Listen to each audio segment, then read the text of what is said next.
Greetings, traveler. I'm glad to see you in my tavern. Here you may rest after a hard road, drink a mug of good ale, and listen to an old, honest witcher's tale, one that smells of smoke, winding roads, and silver coins. The night smelled of rain and pine resin. Clouds rolled low over the foothills, heavy and gray, swallowing the moon. A single rider moved along the muddy road, his cloak dark and glistening with damp. His horse, a patient mare with a white blaze on her forehead, trod carefully, hooves squelching in the mire. Geralt of Rivia had ridden for 2 days without speaking to another soul. He was used to silence. It followed him like a shadow, more loyal than any friend. But tonight the silence felt heavy, as if the forest itself were holding its breath. Somewhere ahead, beyond the black trunks and the curtain of drizzle, lay a village called Holn, a forgettable dot on the map of Temeria, barely large enough to deserve a name. Yet lately it had made itself known through whispers, a beast that hunts men in the night. The Witcher had heard the story in a roadside tavern 3 days past. Soldiers, deserters mostly, found torn apart. Some said wolves, others swore it was no beast of this world. The local lord's men refused to ride out. They said their swords were useless against something that left no tracks. That, of course, had caught Geralt's attention. By dawn he reached the village gates, if 2 crooked wooden posts could be called that. Smoke rose from chimneys, thin and uncertain, as if afraid of the wind. A dog barked, then fell silent. Geralt dismounted, patted Roach's neck, and led her toward the inn at the square's center. The inn was called the Bent Pike, though the sign had long since lost its shape. Inside, the air was thick with the smell of ale, tallow, and the sourness of wet clothes. A dozen villagers turned their heads as he entered. Conversations died mid-sentence. "Evening?" Geralt said, pulling back his hood. The innkeeper, a man with a bald head and arms like smoked hams, eyed him warily. "Witcher, eh?" Geralt nodded. The man grunted. "We don't want no trouble here."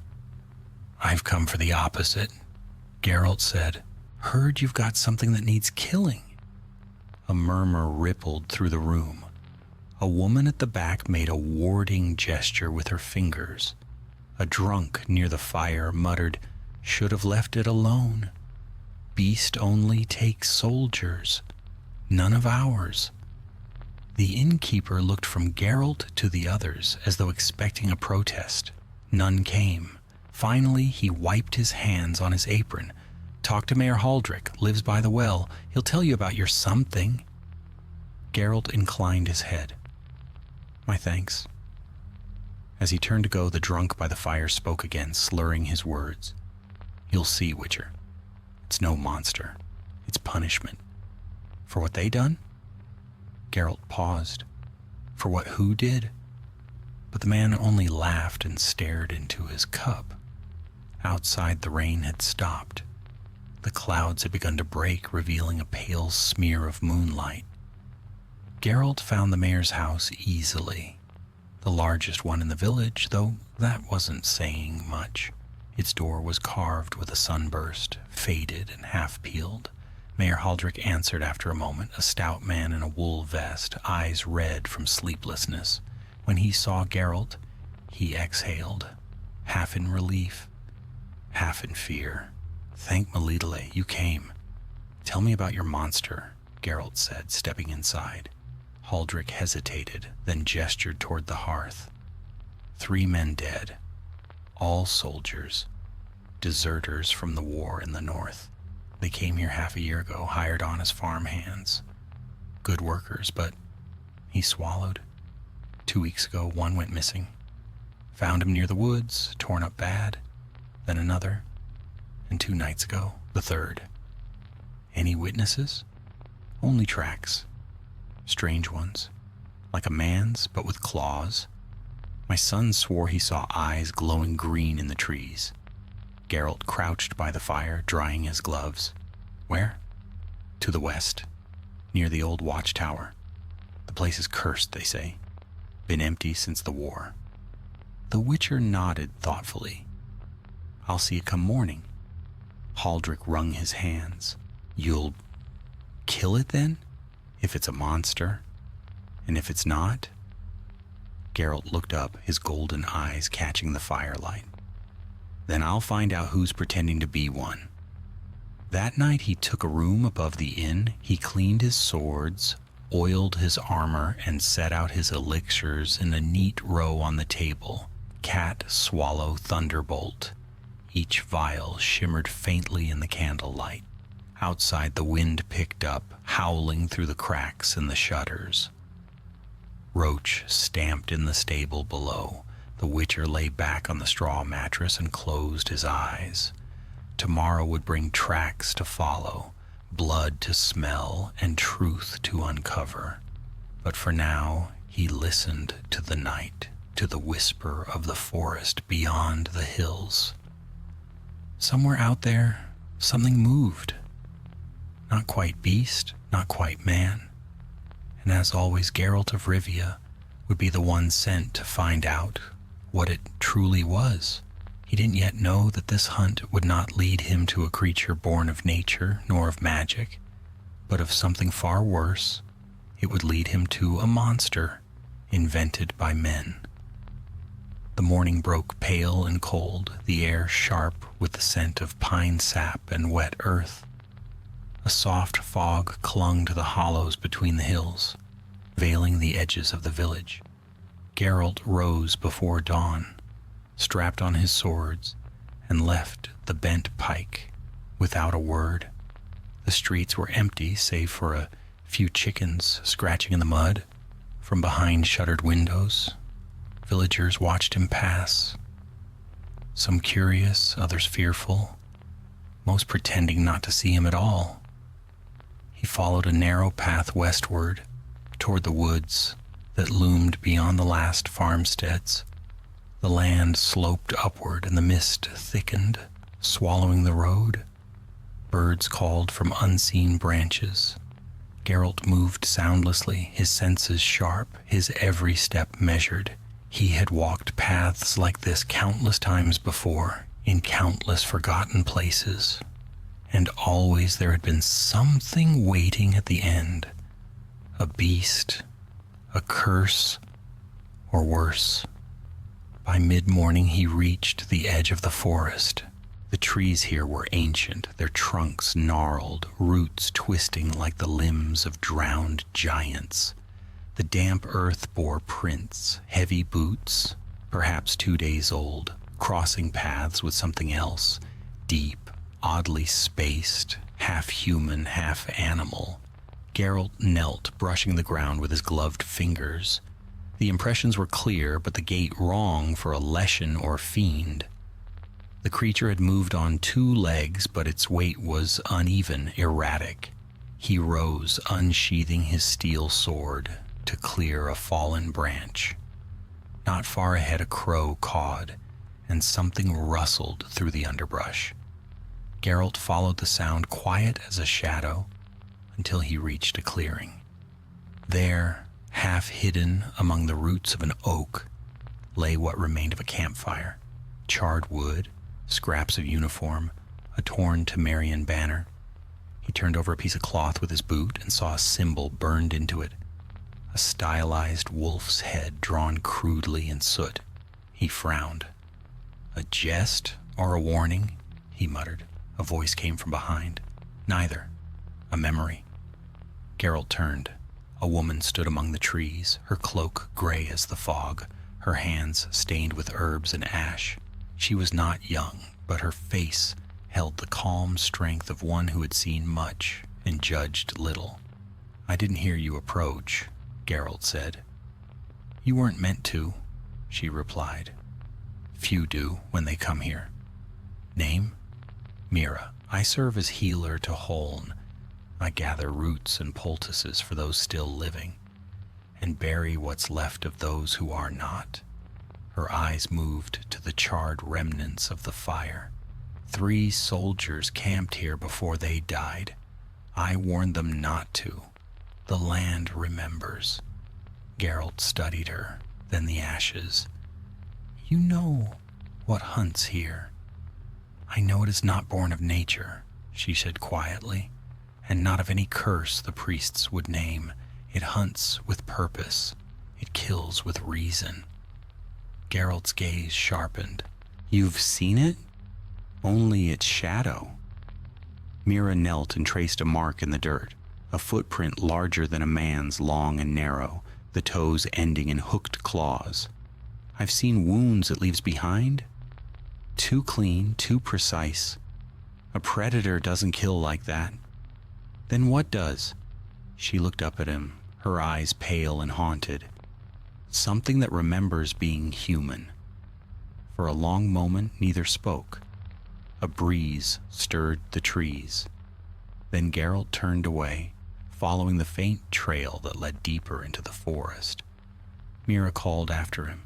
Be wary, Witcher. The forest is thick with secrets, and not all of them walk on 4 legs. He didn't look back. That's why I'm here? The trail wound upward through the pines, leading him toward the old watchtower. Its black silhouette rose above the fog like the spine of some buried beast. As Geralt drew closer, he smelled rot, not of decay alone, but of alchemy, of failed potions and burnt herbs. He climbed the stone steps, sword in hand, and entered the ruins. Inside, the air was cold and stale. Crumbled mortar lined the floor, and the walls were scrawled with strange marks, diagrams, symbols, and fragments of words written in chalk. On a table lay shards of glass and rusted instruments, clamps, vials, blades. He picked one up. The edge was clean, precise, crafted for dissection. Then he saw the stains, not old, not fresh, but dark enough to tell their tale. Blood, human. A faint sound echoed through the chamber. Not quite a breath, not quite a growl. Geralt turned sharply, hand on his silver blade. Come out. From the shadows at the far end of the hall, something moved. It stepped into the light filtering through a broken wall. Tall, gaunt, skin stretched thin over muscle and bone. Its eyes glowed faintly green. Its mouth twisted in something that might have once been pain, now hardened into rage. Geralt's grip tightened. You're no Leshen, he said quietly, nor a ghoul. What are you? The creature shuddered, its voice rough, broken by a rasp. Once man. Then it lunged. Steel flashed in the dim light. The creature struck with unnatural speed, claws raking against Geralt's blade. Sparks flew. It fought like a man who had once been trained to fight, not a beast driven by hunger. Geralt ducked, sidestepped, slashed low. The silver bit deep, but the creature barely faltered. With a snarl, it knocked him backward, tearing a scar into the stone wall. Then it hesitated, clutching its chest where blood oozed dark and sluggish. It looked at Geralt, almost pleading, before leaping through the ruined arch and vanishing into the trees below. Geralt stood still, breathing hard, watching the fog close behind it. Once man, he repeated softly. He sheathed his sword, crouched beside a broken flask on the floor, and sniffed the residue. Mandrake, mutagen base, traces of albedo, Witcher-grade components. His jaw tightened. Someone had been making monsters here. When he returned to the village by dusk, the sky had darkened, the color of bruised steel. Mira waited by the well, her cloak drawn close. Well? She asked. Geralt's expression was unreadable. It's no beast. It's a man who's been remade, mutated. She crossed herself instinctively. By magic? by alchemy and blood. He looked toward the forest. This wasn't born wild, it was built, and whoever built it wanted to make a weapon. Mira's face went pale. Who would do such a thing? Geralt's eyes, cold and amber in the dusk, met hers. Soldiers, men in uniforms, the kind who don't believe in monsters, only in what they can use.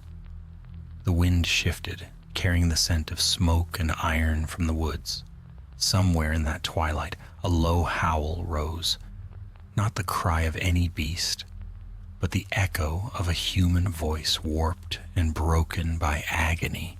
Geralt listened, hand on his hilt, as the sound faded into silence. The hunt had begun. The following day dawned gray and cold, the sort of morning where the sun seemed uncertain whether it wished to rise at all. The mist still clung to the valleys, coiling through the thatched roofs of Holn like smoke from a dying fire. Geralt stood outside the inn, checking the buckles on Roach's saddle. His face was calm, but his mind ran with quiet calculation. The creature, whatever remained of the man it had once been, was wounded. That meant it could be tracked. It also meant it could be killed. As he fastened his gloves, Mayor Haldrick approached, hat clutched between his trembling hands. "Witcher?" he said in a low voice, glancing around, as though afraid the trees might overhear.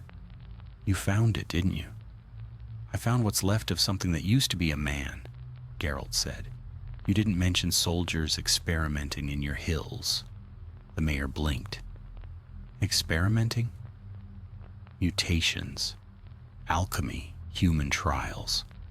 Geralt's tone was flat. "Someone tried to make a weapon and failed. Badly." The man's mouth opened and closed. "By the gods, we didn't know." Geralt believed him. Villagers rarely knew anything until it came scratching at their doors. He mounted Roach and turned her toward the forest. "Keep your people inside tonight. Lock your animals away. The creature will return before the next moonrise." "For what?" the mayor asked, his voice barely more than a whisper.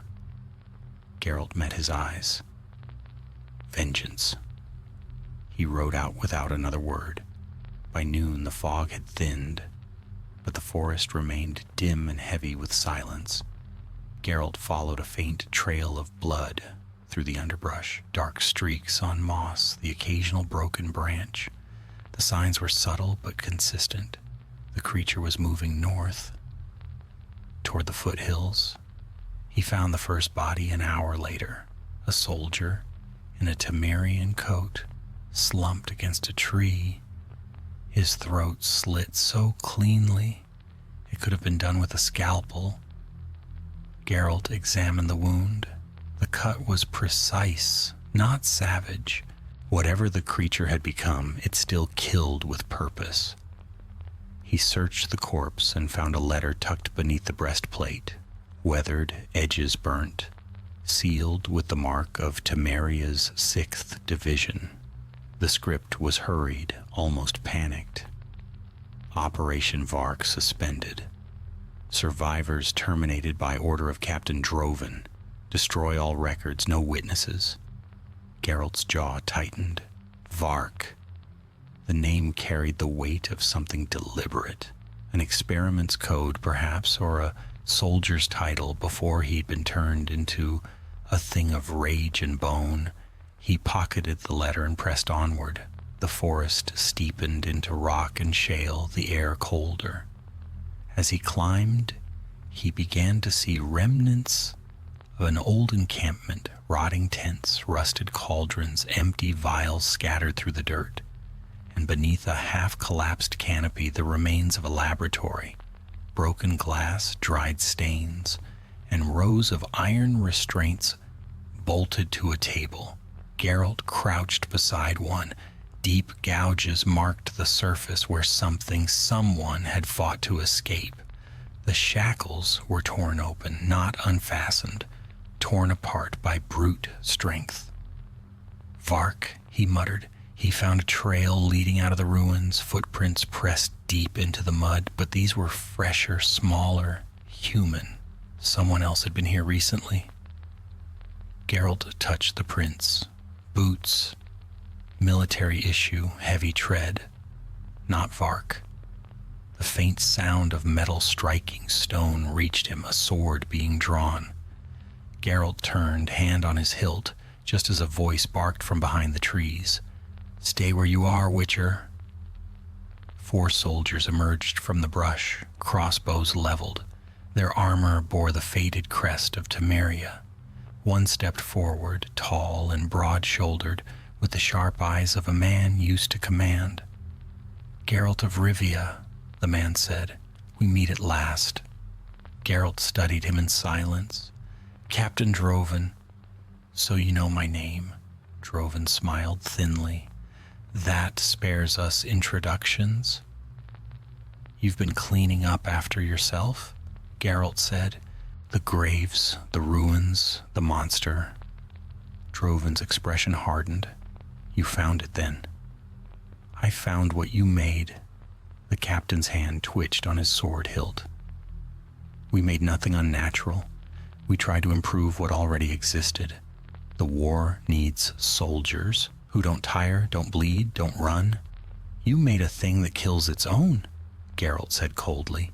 "That's not improvement. That's madness." Droven's gaze flickered. "You of all people should understand. Mutations made you strong, faster, deadlier. You're proof it works." Geralt's voice was low and dangerous. "You think you can build witchers in a cellar and fill them with rage instead of training? You think you can twist men into weapons without consequence?" Droven stepped closer. "I think we can build what your kind failed to finish." For a moment, neither moved. Then Geralt saw it, the faint tremor in the captain's hand, the smell of burned herbs lingering on his armor. Droven had taken the mutagen himself. "You're a fool," Geralt said quietly. "The change doesn't obey command." Droven smiled, and the smile was wrong, too wide, too sharp. "Then we'll see who obeys whom." He lunged, unnaturally fast, blade flashing like lightning. Geralt barely parried in time. Steel rang out through the clearing, echoing against the cliffs. Droven's strength was monstrous, his strikes heavy and relentless, each one driving Geralt back a step. But brute force alone didn't win fights. Geralt waited for the rhythm, sidestepped, and struck low. His blade sliced across Droven's thigh, sending up a spray of blood that hissed faintly where it struck the earth. The captain roared, swung again, wildly this time, and missed. Geralt's sword found his ribs, and the man fell to one knee, gasping. "You don't understand," Droven rasped. "We did it for Temeria, for survival." Geralt's eyes were cold. "You did it for power." Droven's soldiers hesitated, unsure whether to attack or flee. But before any could move, a sound tore through the forest, a deep, broken roar echoing with pain and fury. Every man froze. Geralt turned toward the sound. From the shadows between the trees came movement, a blur of pale flesh and green light. Vark had returned. The creature crashed into the clearing with the force of a storm, tearing through the nearest soldier before the others could even raise their weapons. Blood sprayed against the rocks. The beast's eyes found Droven, and in them burned recognition. Droven stumbled backward. "No, stand down!" he shouted, but the words meant nothing. Geralt moved fast as instinct. Silver sang from its scabbard. He struck, aiming to drive the creature back, but Vark ignored him, lunging past, focused solely on the captain. They collided, man and monster, in a blur of claws and steel. Droven screamed as Vark's talons raked his chest. Geralt saw the flash of a blade, the twist of motion, and then both figures went tumbling down the slope into the mist below. Silence followed, broken only by the wind through the pines. Geralt stood over the blood-soaked ground, breathing slowly. The remaining soldiers had fled. He sheathed his sword and looked down the hill where the two had fallen. The mist was too thick to see the bottom, but he could feel it in the air. The hunt wasn't over. Somewhere below, in the shadowed depths of the forest, two monsters, one made by choice, one by torment, had yet to finish what men had begun, and Geralt of Rivia would be the one to end it. The forest swallowed the slope in a veil of gray. Geralt descended carefully, boots sliding over wet stone, his sword drawn and senses keen. The air was thick with the metallic scent of blood and the faint tang of mutagenic alchemy, a smell he knew too well. Each step brought him closer to the echoes of violence below, to the place where man and monster had vanished into the mist.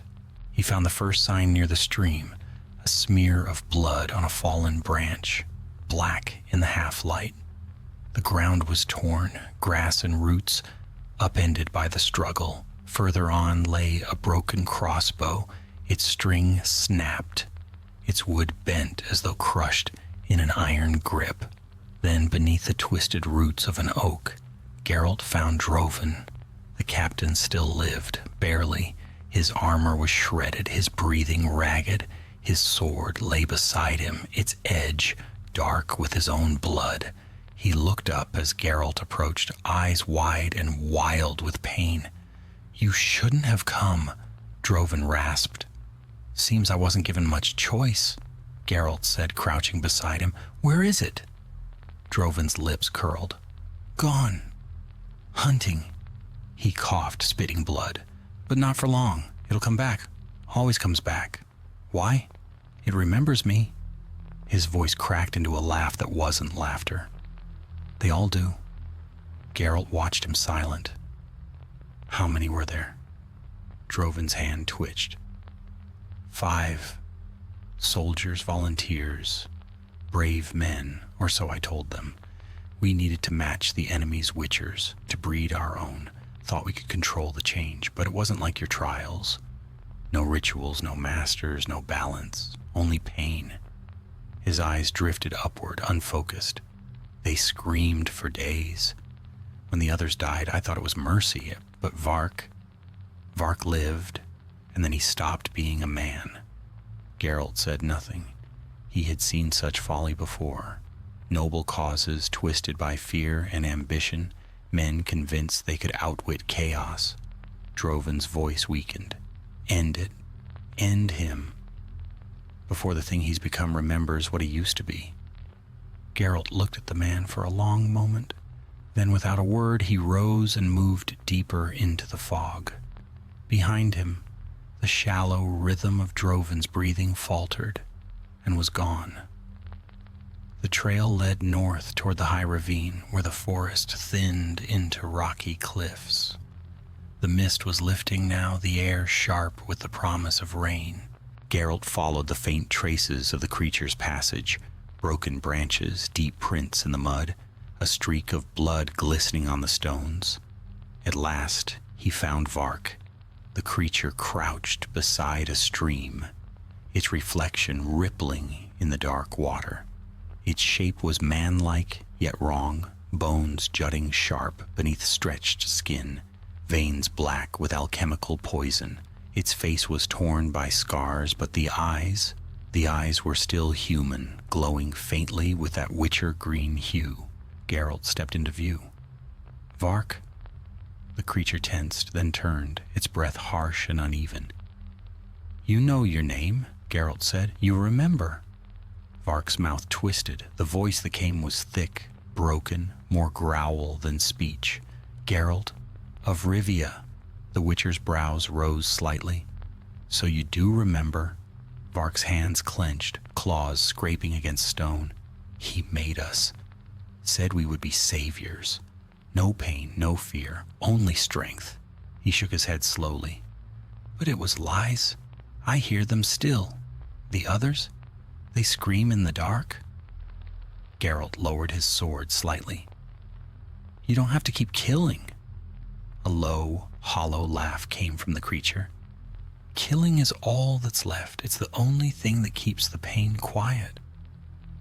You could let me end it, Geralt said quietly. Vark's gaze flickered to the sword, then to the Witcher's face. You think I don't want that? I do. Every hour. But there's one more thing I have to do first. Geralt's tone hardened. Drovin's dead. There's no one left to kill. Vark rose, towering, his form shuddering as if torn between two beings. There are always more. The ones who ordered him, the ones who'll try again. He stepped backward into the mist, the forest swallowing his outline. You hunt monsters, Witcher, but you know as I do, the worst ones have faces like ours.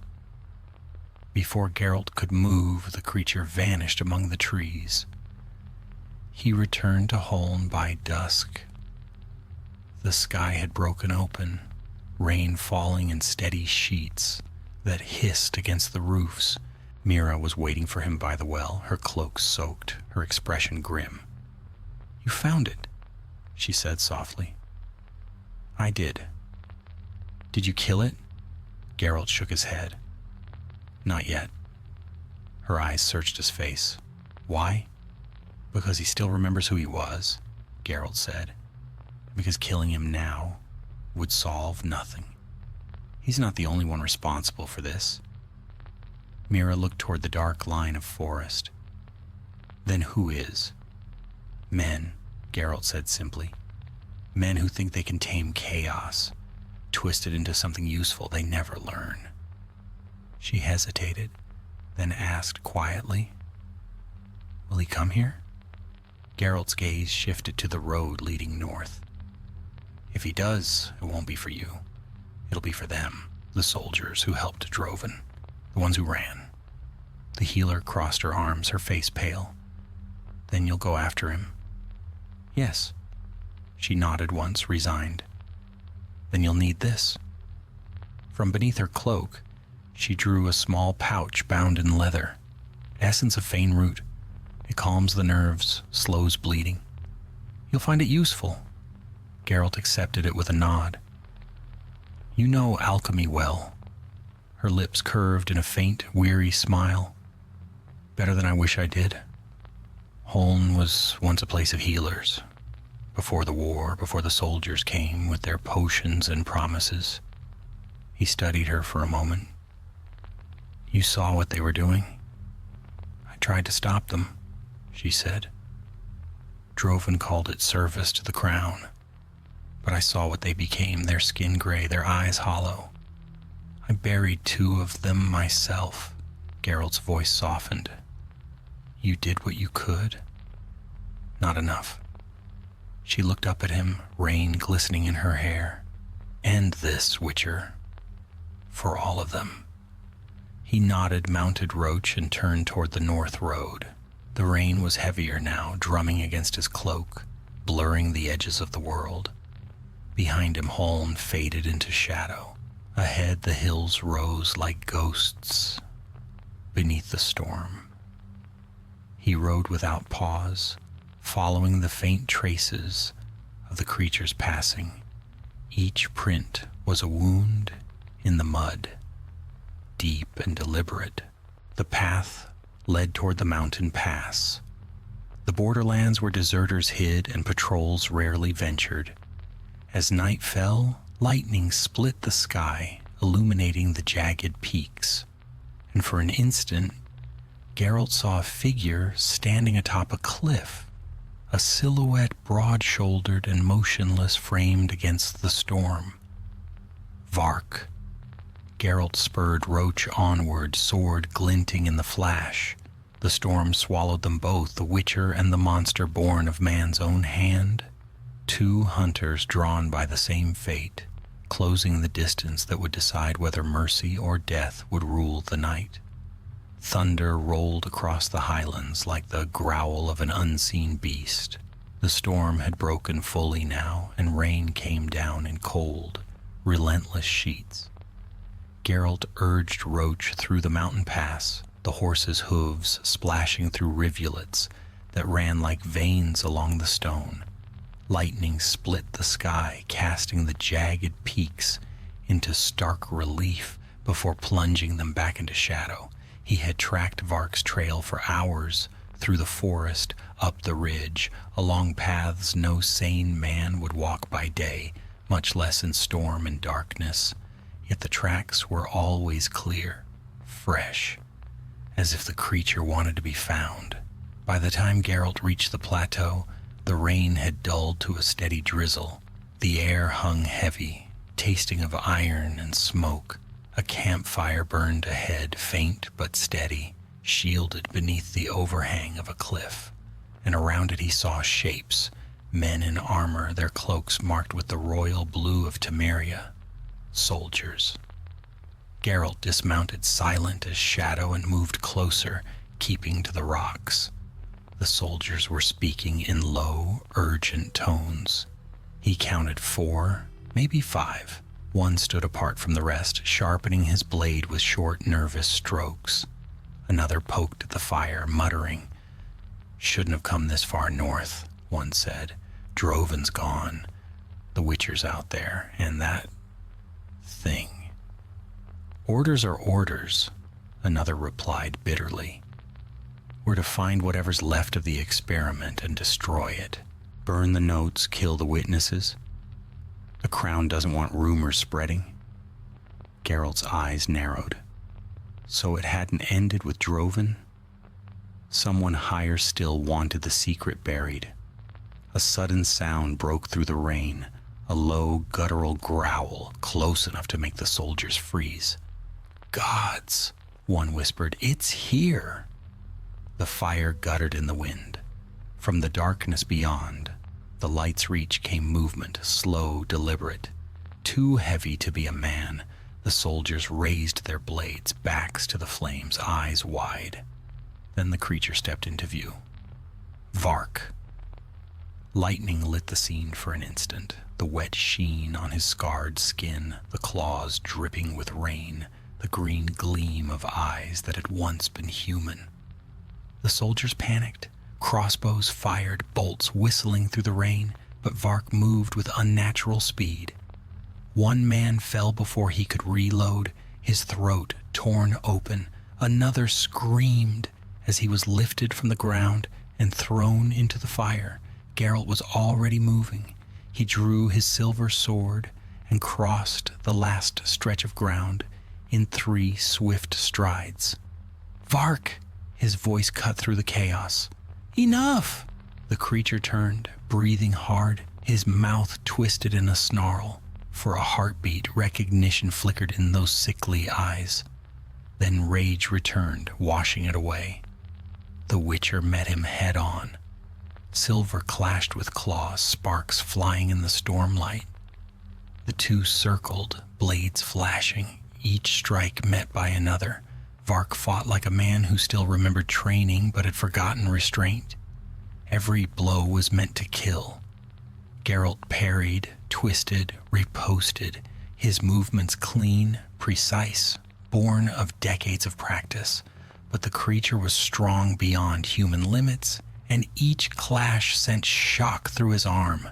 "You don't have to die here," Geralt said through gritted teeth. "You can still choose." Vark's reply came as a growl. "No choice, never again." He lunged, and Geralt barely ducked in time. The creature's claws raked sparks from the stone. The last 2 soldiers fled into the dark, their shouts lost in the wind. Vark didn't even glance their way.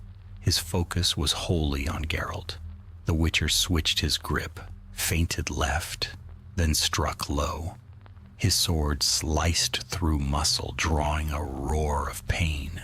Vark staggered, fell to one knee, but even wounded, he swung with desperate fury, catching Geralt across the ribs and sending him sprawling. Pain flared hot beneath his armor. Geralt rolled to his feet, breathing hard. He tasted blood. The creature rose again, trembling, green eyes burning. "Kill me, Witcher," he snarled. "End it." Geralt hesitated. Rain dripped from his sword, pooling darkly between them. "You want release?" "I want silence," Vark whispered. "I want the screams to stop." For a moment neither moved. The storm roared above, a living thing that cared nothing for the fate of monsters or men. Then Geralt stepped forward, slow and deliberate. He raised his blade. "I'm sorry." Vark closed his eyes. The silver struck deep, a clean stroke through heart and spine.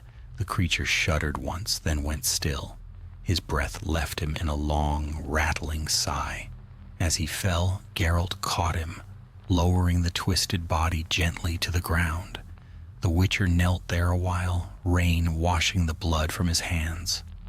Beneath the scars and the mutations, the creature's face was peaceful, almost human again.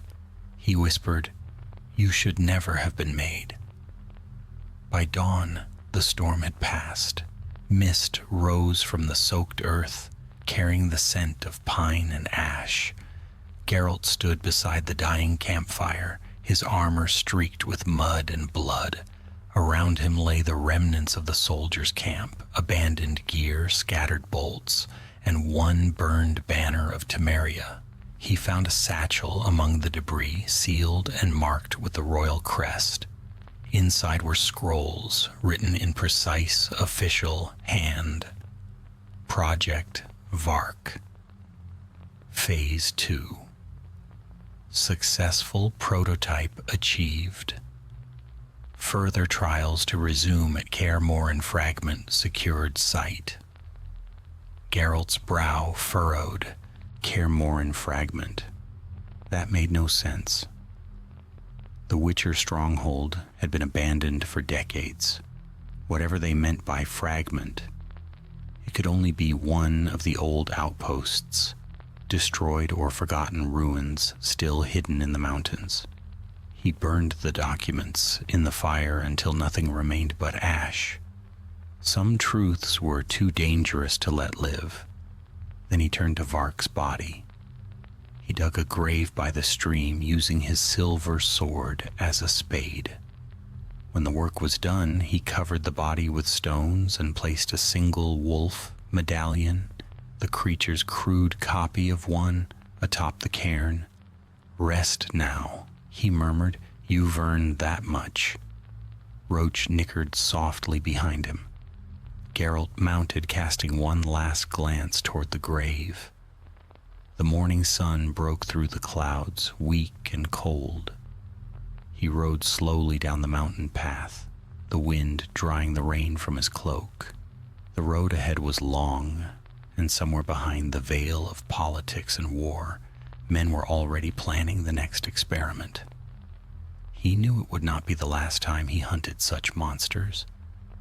But as the hills of Temeria rolled away beneath the dawn, Geralt thought of Mira, of the frightened villagers, of Drovin's dying confession, all of them threads in the same tapestry, a tapestry woven not by destiny but by the hands of men who thought they could shape it.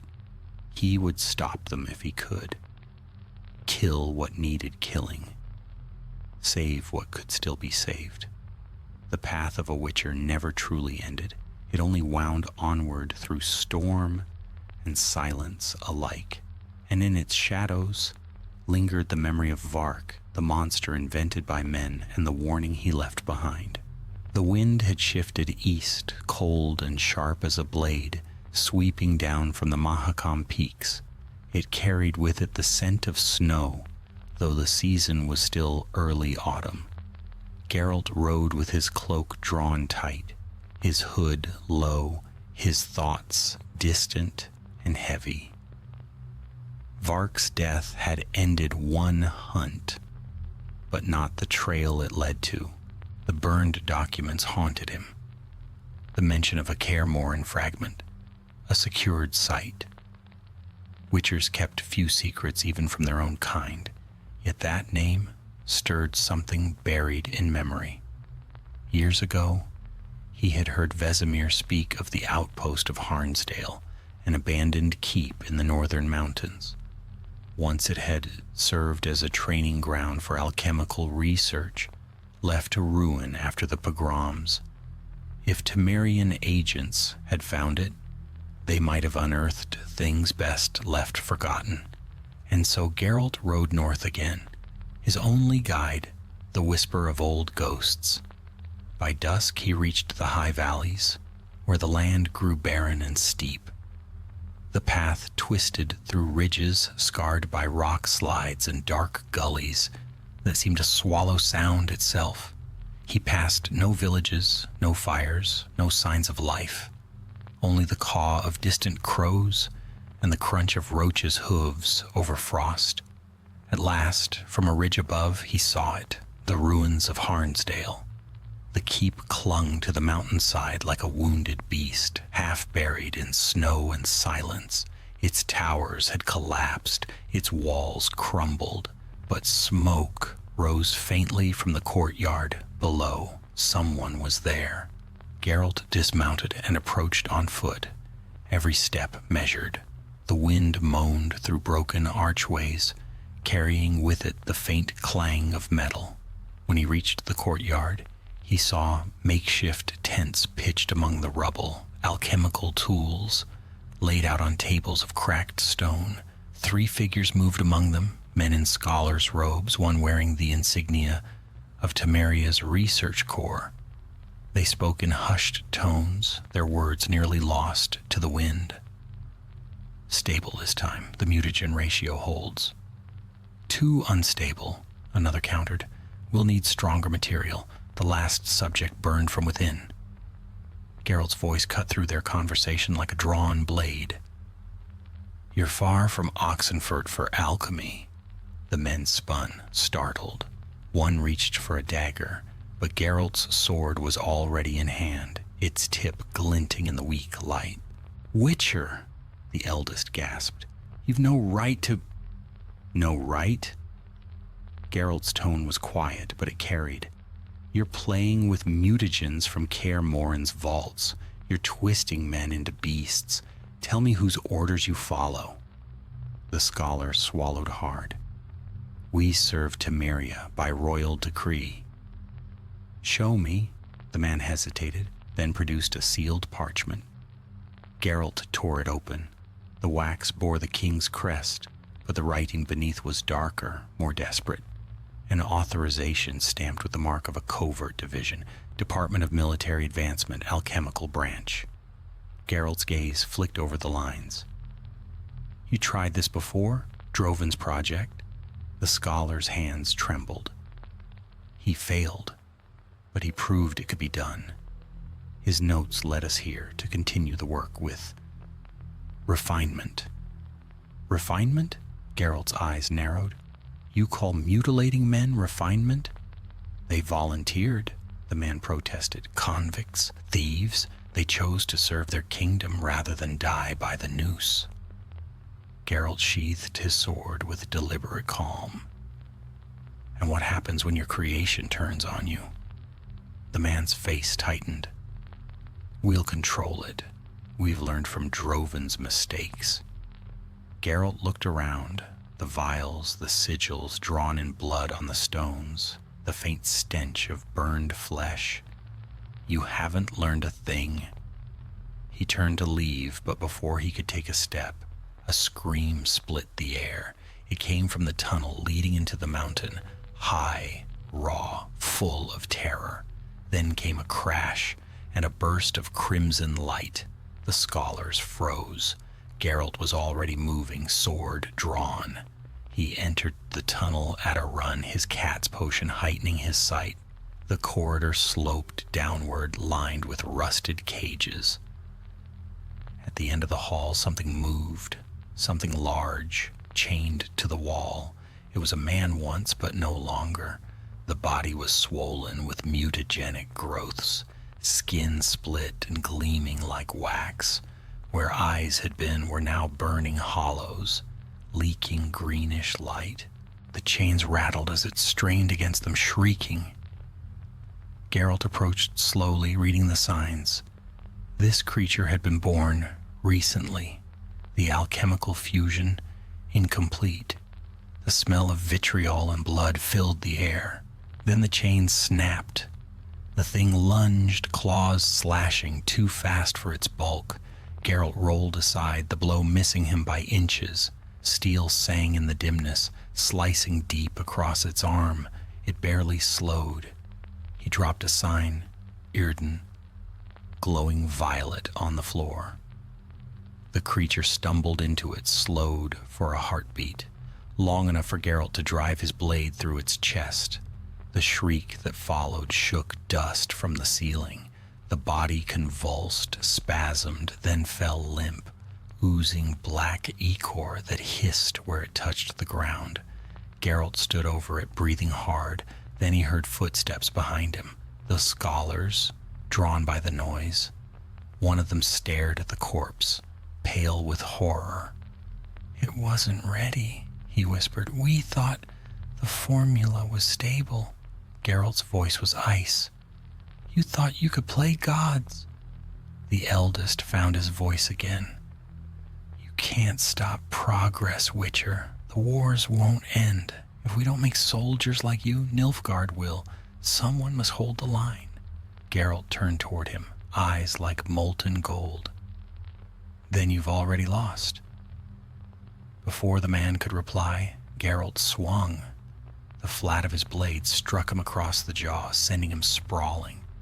"Leave this place," he said, low and dangerous. "Burn every vial, every note. If I come back and find even one of you here, I'll bury this keep with your corpses." He didn't wait for an answer. Outside, the storm had stilled. The first snowflakes drifted through the gray dawn, soft and silent. Geralt stood on the ridge above Harnsdale, looking down at the ruin. Smoke rose from the tents as the scholars obeyed, setting their work alight. Flames licked the air, consuming years of sin and failure. For a long while he watched the fire burn.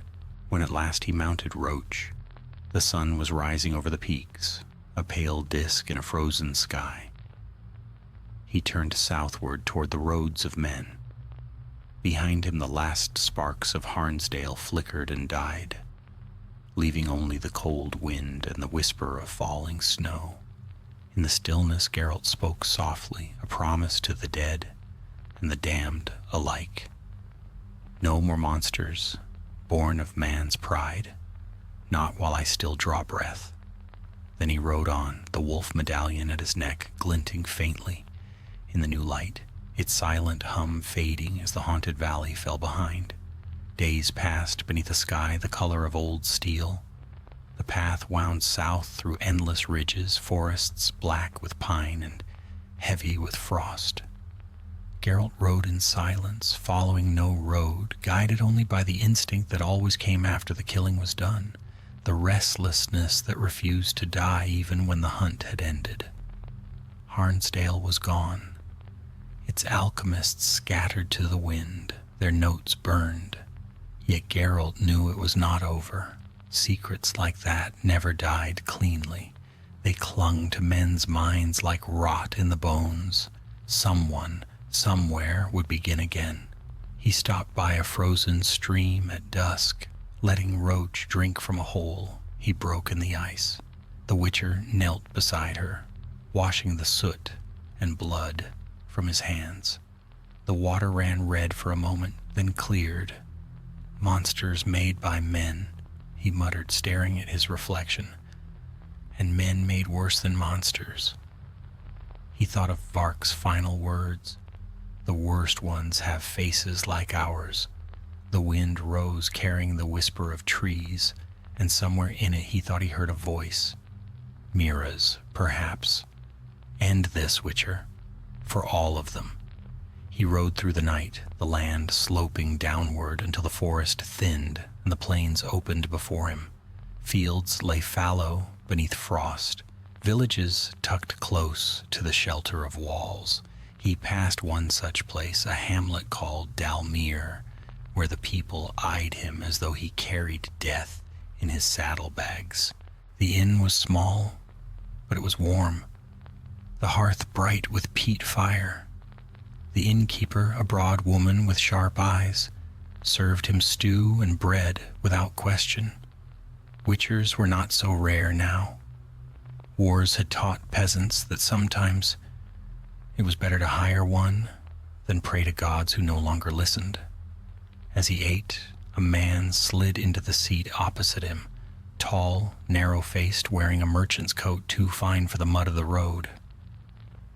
"Geralt of Rivia," the man said quietly. Geralt looked up. "You've mistaken me for someone who likes being called by name." The merchant smiled thinly. "No mistake. I was told to find you. You've made impressions of late." Geralt set down his spoon. "If you've come with a contract, speak it plain. If not, finish your drink and leave." The man leaned closer. "The Crown knows of what you did in Harnsdale. And before that, Holm, the forest, Drovin's death. There are those who believe you've stumbled upon matters of state best left alone." Geralt's tone was mild. "They're welcome to try and convince me." "Try, yes," the man said. "Convince? Perhaps not. But there are ways of making inconvenient witchers disappear." Geralt's eyes narrowed. "You're a brave messenger, brave enough to offer you a choice. Come to Vizima. Speak to the king's advisors. They will make you understand." Geralt smiled without warmth. "And if I don't? Then they will decide that a certain wolf needs to be put down." The Witcher rose, setting a coin on the table. "Tell your masters I'm done cleaning up their filth. If they want monsters slain, they can start by looking in their mirrors." He walked out into the cold night.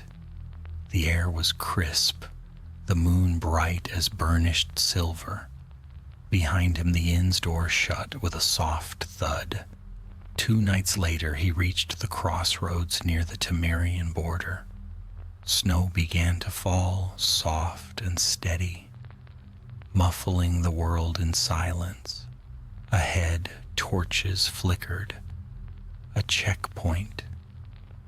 Soldiers huddled against the cold. Geralt slowed Roach to a walk, his hood drawn low. "Hold there," one of the guards called. "State your name and business." "Traveler," Geralt replied. "Passing through." The guard squinted, stepping closer.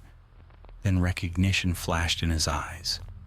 "You're the Witcher, the one they're looking for." Geralt sighed. "Of course I am." Steel rasped as swords were drawn. 6 men, weary but eager. He could see it in their eyes. They wanted the tale of how they'd brought down the White Wolf. It ended quickly. 2 breaths later, 4 were dead, 1 wounded, the last running into the dark. Geralt cleaned his blade on the snow and rode on without a backward glance. When dawn came, he was already miles away, the world behind him washed clean by frost and distance. He reached the shores of Lake Vizima by the 3rd evening. The city loomed far off, its towers black against the reddening sky. But Geralt did not ride for the gates. Instead, he turned east toward the ruins of an old fortress half buried in reeds, the remains of a witcher's waypost, long abandoned. Inside, he found what he sought. Stone walls, moss-covered, a cracked forge, and beneath the floor, a sealed cellar. He pried the door open with the tip of his sword and descended. The air was stale, thick with dust. Shelves lined the walls, filled with the remains of old, mutagenic instruments. Many were broken, some shattered, but at the far end of the chamber stood a single crate, newer than the rest. He opened it. Inside were glass vials, sealed, intact, and a stack of bound papers bearing the mark of Temeria's alchemical branch. His jaw tightened. He flipped through the pages.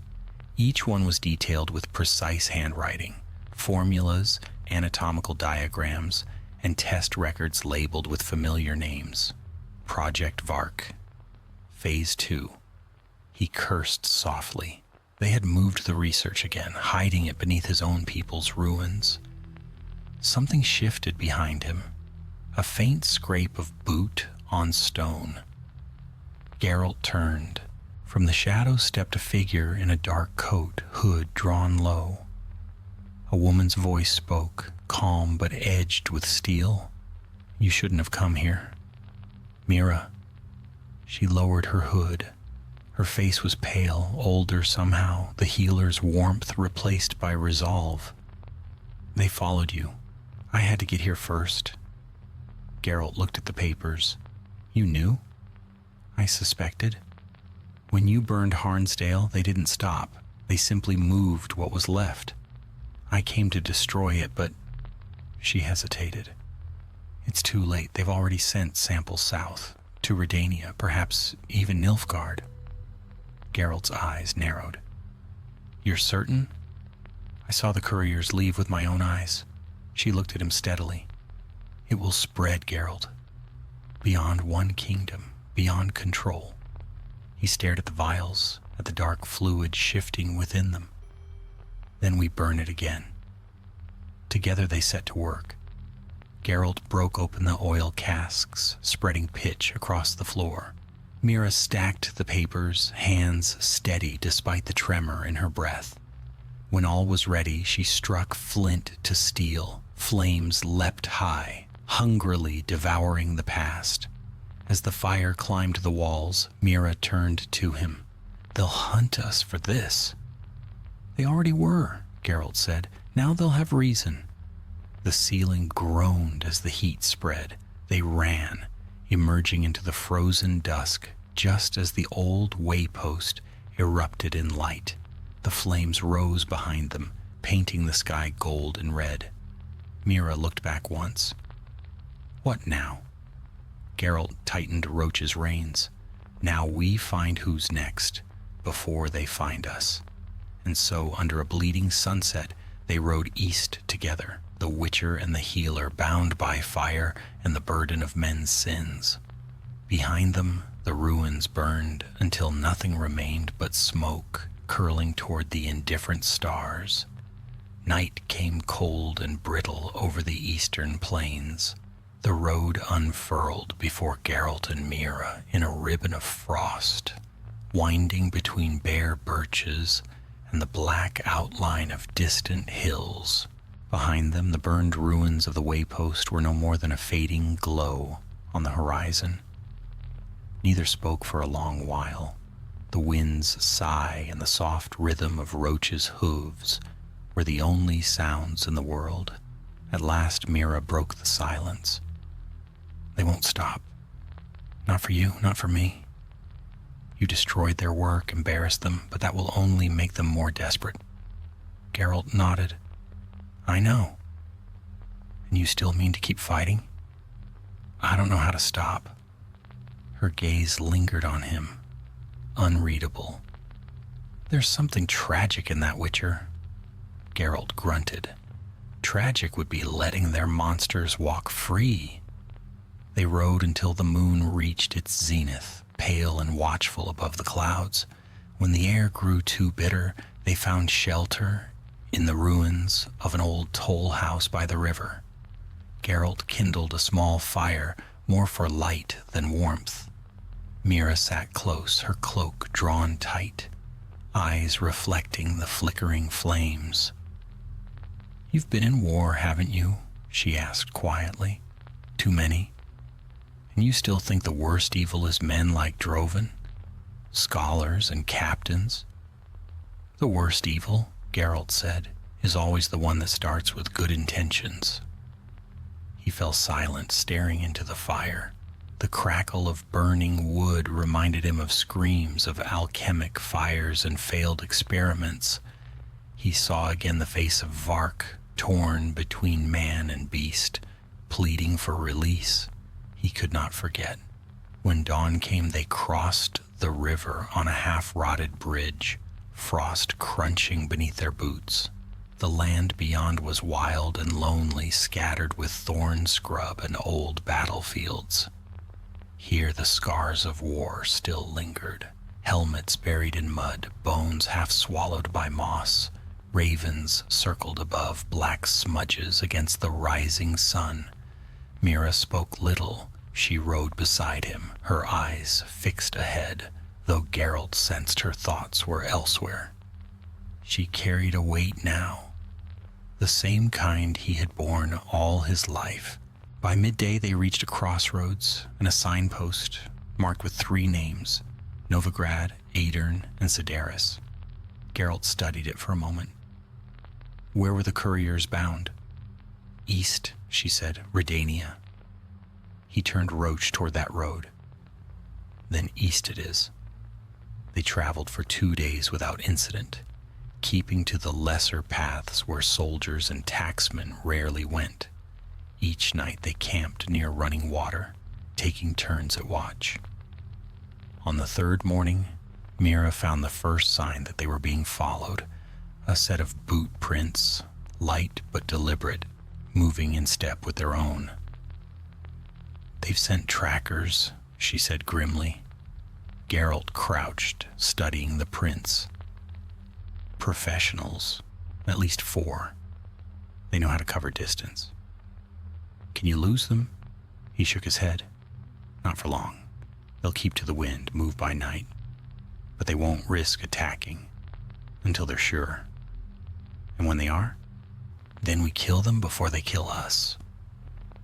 By the time the next moon rose, they reached the outskirts of a small Redanian town called Brand's Hollow. It lay half in ruin, its watchtower collapsed, its streets muddy and narrow. The villagers looked weary, their faces hollow from hunger. They stopped at a stable house to rest Roach and seek news. The stable master, an old man missing half his teeth, told them that Redania's armies had been conscripting again, dragging able-bodied men south to fight. Rumors had spread of strange experiments in the capital, alchemists recruiting prisoners, soldiers disappearing into the basements of Oxenfurt and never seen again. Mira met Geralt's eyes. It's spreading faster than we feared, Geralt exhaled. If Redania's begun their own program, the contagion's already out of control.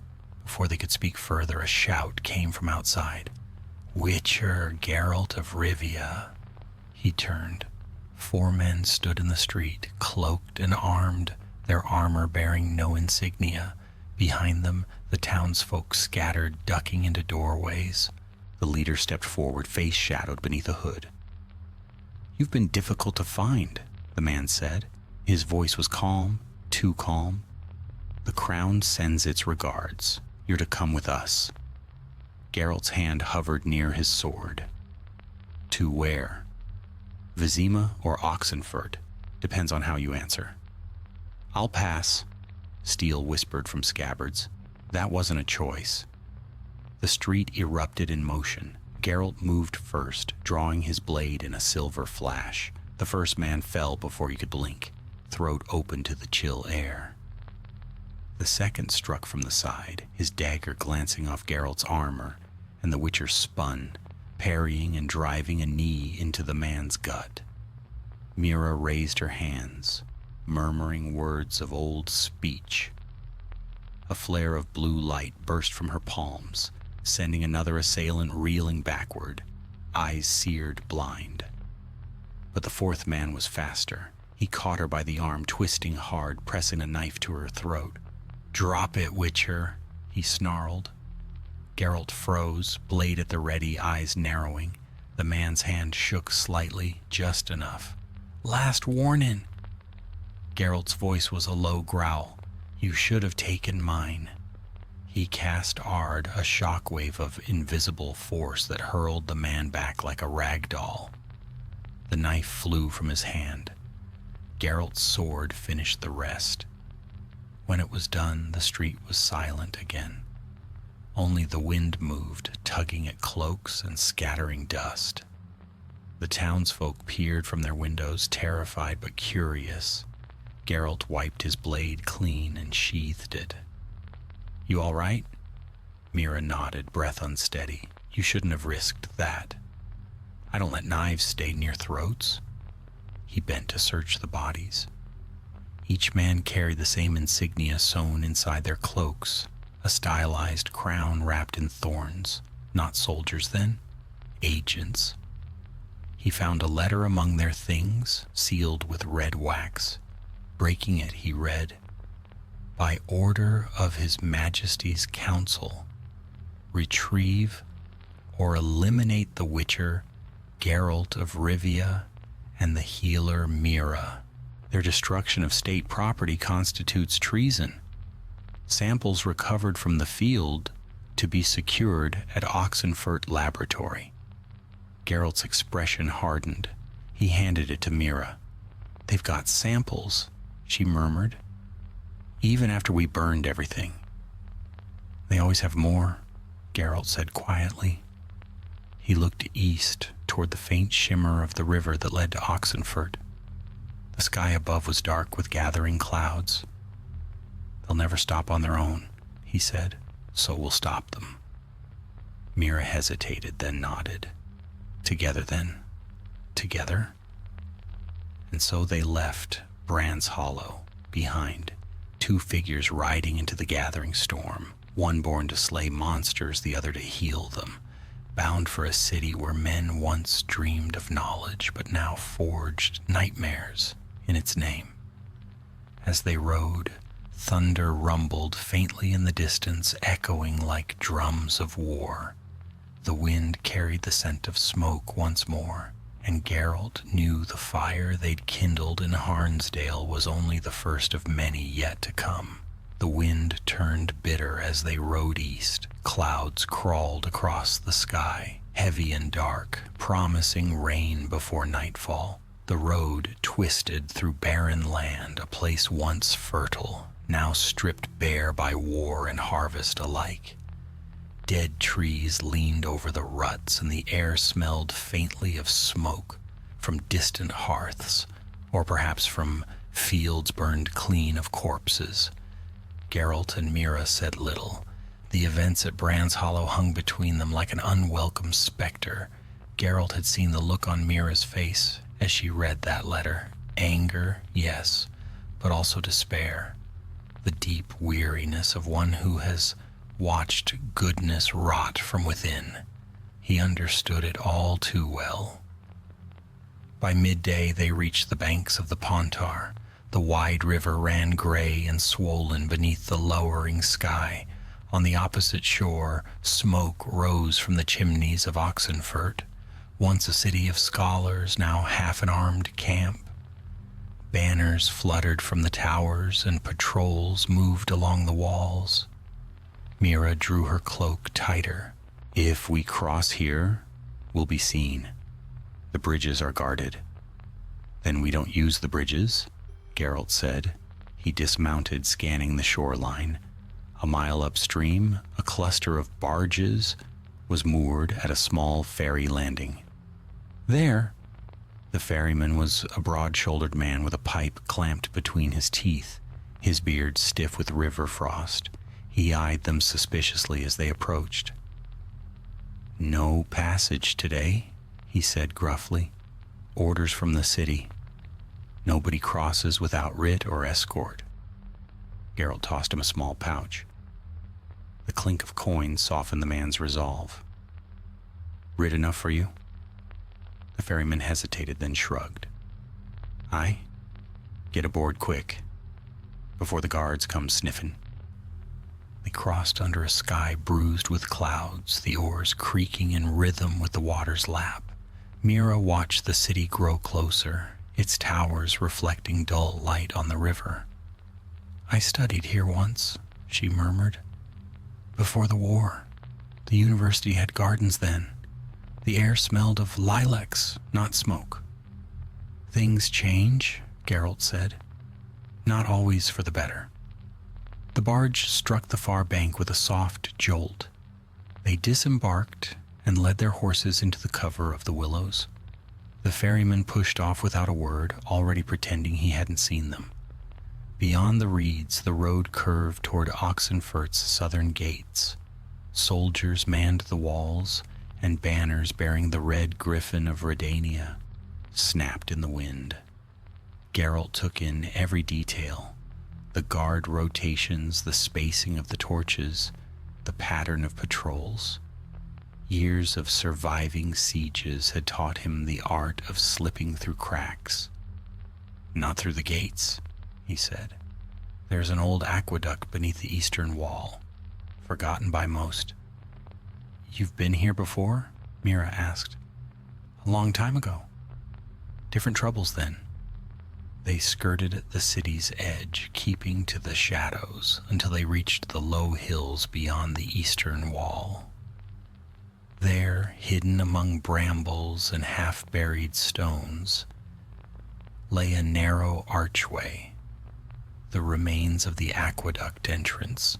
The rusted bars had long since been broken, and a faint trickle of water seeped through the tunnel.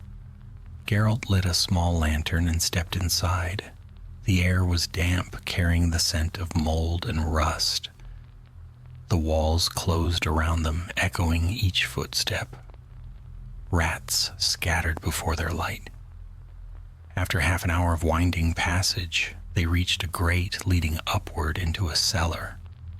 Geralt forced it open and climbed through. The room beyond was lined with barrels and crates, all marked with the seal of the university. They were beneath Oxenfurt itself. "Stay close," he whispered. They ascended a narrow stair and emerged into a hall lit by torches. Voices drifted from nearby chambers, men arguing, papers rustling. Geralt moved silently along the corridor, Mira behind him, until they reached a half-open door. Through the crack, they saw what they had come to find. The laboratory was vast and filled with the scent of acid and burning oils. Tables were crowded with vials, glass coils, and rows of cages. Within the cages lay shapes, human shapes. Some breathed, some did not. Mira pressed a hand to her mouth. "They're still doing it," she whispered. Geralt's face was unreadable. Redania's turn, it seems. At the far end of the chamber, a man in a crimson robe stood over one of the tables. He adjusted a valve, watching as blue liquid dripped into a vein of his latest subject. A young man bound to the slab. The prisoner's skin was pale, veins dark beneath it. "Raise the dose," the alchemist said. "If the heart fails, note the time." Another assistant obeyed, twisting the valve. The boy's body convulsed, then went still. "Failed again," the alchemist muttered, jotting a note. "No matter. We'll find the proper strain." Geralt pushed the door open. "You won't." The alchemist turned, startled. His eyes widened as he recognized the white hair, the twin blades, the medallion gleaming faintly in the torchlight. "Witcher," he never finished the word. Geralt's hand flicked, and a dagger buried itself in the man's throat. Chaos erupted. Assistants screamed and fled. One reached for an alarm bell, but Mira's spell sent him sprawling, the sound dying on his lips. Geralt strode forward, cutting through the nearest table's ropes. The bodies there, some barely alive, stared at him with hollow eyes. He could not help them, not all. The mutagens had already done their work. He turned to Mira. "Find oil. We burn it all." She hesitated, then nodded. Together they poured the jars of lamp oil across the benches, the shelves, the floor. The liquid shimmered in the torchlight like spilled mercury. Geralt looked once more at the lifeless form on the slab. He whispered the same words he had spoken to Vark. "You should never have been made." Then he dropped the torch. The fire caught instantly, racing through the oil, devouring papers and glass alike. Flames climbed the walls, the air thick with smoke and the stench of burning flesh. Mira covered her mouth, eyes watering. "Go!" Geralt shouted. They fled back through the corridors, the fire roaring behind them. Somewhere a bell began to toll, echoing through the city. Soldiers' boots thundered on the upper floors, but the Witcher and Healer slipped once more into the dark beneath the city. When they finally emerged into the night, the laboratory's tower was already ablaze. Sparks danced on the wind, carried out over the Pontar. The citizens of Oxenfurt stood in the streets, watching as their scholar's sanctum burned. Mira turned to Geralt. "You've just made enemies in every kingdom on the continent." He sheathed his sword. "Wouldn't be the first time." They mounted their horses and rode into the darkness beyond the city's glow. Behind them the flames climbed higher, lighting the sky like dawn. "Where to now?" Mira asked softly. Geralt looked toward the north where the clouds swallowed the stars. "There'll be others, always others, but for tonight, we ride." The road swallowed them, two shadows fading into the storm, leaving behind the fire and the screams and the terrible knowledge that men would never stop trying to make monsters until they became monsters themselves. Dawn crept over the fields north of Oxenfurt, thin and pale. Mist hung low above the river, silvering the reeds, and the smell of smoke still drifted faintly from the city behind them. Geralt and Mira rode until the towers were no longer visible, until even the faintest echo of pursuit had vanished into the morning haze. The horses steamed in the cold air, their breath mingling with the fog. They stopped by a copse of pines, where the ground sloped gently toward a stream. Geralt dismounted first, loosening Roach's girth strap, and Mira followed silently. Both were weary beyond words. They had not truly slept since before Oxenfurt, and exhaustion hung between them like another shadow. Geralt knelt by the water, splashing his face with the biting cold. Mira watched him, arms wrapped about herself. "You knew what would happen," she said quietly. He looked up. "What would you have me do? Let them go on?" "I'm not condemning you," she replied. "Just wondering how long one man can keep fighting all the kingdoms of the north." "As long as they keep building monsters?" Geralt said, standing. "That's how long." She said nothing. The fire in her eyes had not dimmed, but something else had taken its place, a deep sorrow that Geralt recognized too well. They ate what little remained of their provisions, dried bread, smoked fish, a flask of mead Mira had taken from Brand's Hollow. The food was cold and tasteless, but it steadied them. Above, the sun climbed slowly, weak and veiled by clouds. When they were done, Geralt stood scanning the horizon. "We'll move north into Cadwyn's borderlands. It's wilder there. Fewer eyes, fewer orders. We'll rest." "And after?" Mira asked. "After," he said, "we see what's left of the world worth saving." They traveled for days through the forests of the Cadweni foothills. The air grew colder, the ground harder, until the streams froze at night and their breath smoked constantly in the dawn. The land was lonely here, villages half abandoned, taverns shuttered, travelers few. War had passed through these parts too many times, leaving behind fear and silence. One evening, as the sun died behind the peaks, they came upon a cottage half hidden by fir trees.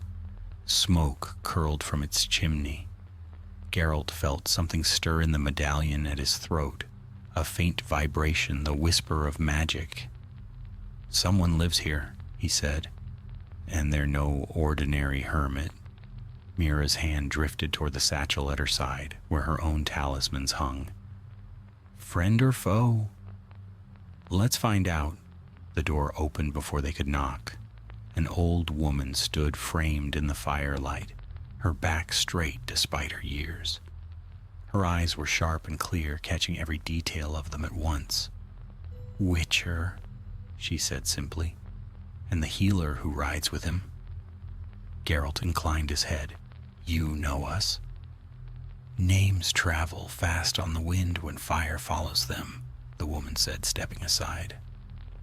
Come in before the cold kills what conscience you have left. Inside, the cottage was warm and filled with the scent of herbs. Bundles of dried wolfsbane and sage hung from the rafters, and shelves lined the walls, heavy with jars of tinctures and powders. A cat dozed on the hearth, its tail flicking lazily. The woman gestured toward the table. Sit, eat. I don't poison guests unless they deserve it. Geralt and Mira exchanged a glance, then obeyed. The stew she ladled into their bowls was rich and fragrant, a blessing after days of hard bread. You're no ordinary herbalist, Geralt said after a time. The air hums with magic in this place. The woman smiled faintly.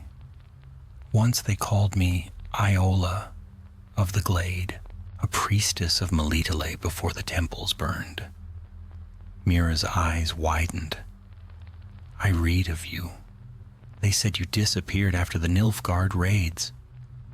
I disappeared because I tired of watching men burn sanctuaries for gold, Iola said. Now I watch from here where no soldiers come. Or so I hoped. She fixed Geralt with a piercing gaze. You've brought trouble, Witcher. It follows you like a curse. Geralt did not deny it. We're hunted for what we've destroyed. Alchemists, soldiers, kings. Everyone who thinks monsters are tools to be built.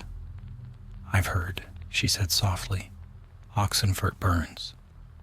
Redania whispers of betrayal. Nilfgaard sharpens its knives, and all of it for power men were never meant to hold. She studied them both for a long moment, then rose and walked to a chest by the wall. From it she drew a small bundle wrapped in cloth. There is something you should see. She laid it on the table and unwrapped it. Inside were several vials of clear liquid, faintly luminescent, along with a single shard of crystal etched with runes. Mira leaned forward, her voice barely a whisper. Mutagenic base. Taken from the corpse of a courier, Iola said. He died on the road to Vizima. These were bound for Nilfgaard. They've begun their own experiments. Geralt's jaw tightened. So it spread still. The old woman nodded, like rot through the roots of a tree. He stared at the vials, the way they pulsed softly in the dim light, as though alive. You kept them? I kept them because destroying them would not stop what's already been set in motion, Iola said.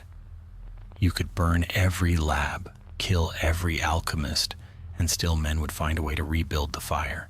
You can't hunt an idea, Witcher. Then what do you suggest? Geralt asked. Balance, she said simply. There is always a counterforce. For every corruption, a cure. For every monster, something that can undo it. Mira frowned. You mean another mutagen? Iola shook her head. No. A purge. Old magic, older than your Witcher schools. It requires both blood and will. I can teach you the right, but it will come at a cost. Geralt met her gaze. What kind of cost? The same one that always comes with saving others? She said. Sacrifice. The room fell silent. Outside, the wind howled softly through the trees. Mira stared at the vials, then at Geralt. You're not thinking of trying it? Geralt didn't answer at once. His eyes were fixed on the faint blue glow within the glass. If it can stop this before it spreads beyond control, then I'll think of it. Iola's lips curved in a sad smile. I see now why destiny dogs you, Witcher. You never learned when to turn away. She poured them each a measure of elderberry wine and sat opposite, the firelight casting deep lines across her face. Rest here tonight. Tomorrow, if you still mean to walk this road, I will show you the ritual.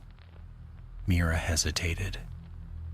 And if we refuse, then you will keep running until the end of your days, Iola said, and still the world will drown in what men have made. Geralt said nothing. He could hear the wind beyond the walls, could feel the pulse of the medallion at his chest, steady and grim. He knew there would be no refusing.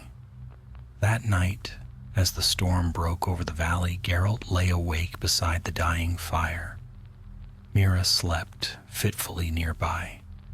He listened to the rain drum on the roof, to the low murmur of thunder in the distance.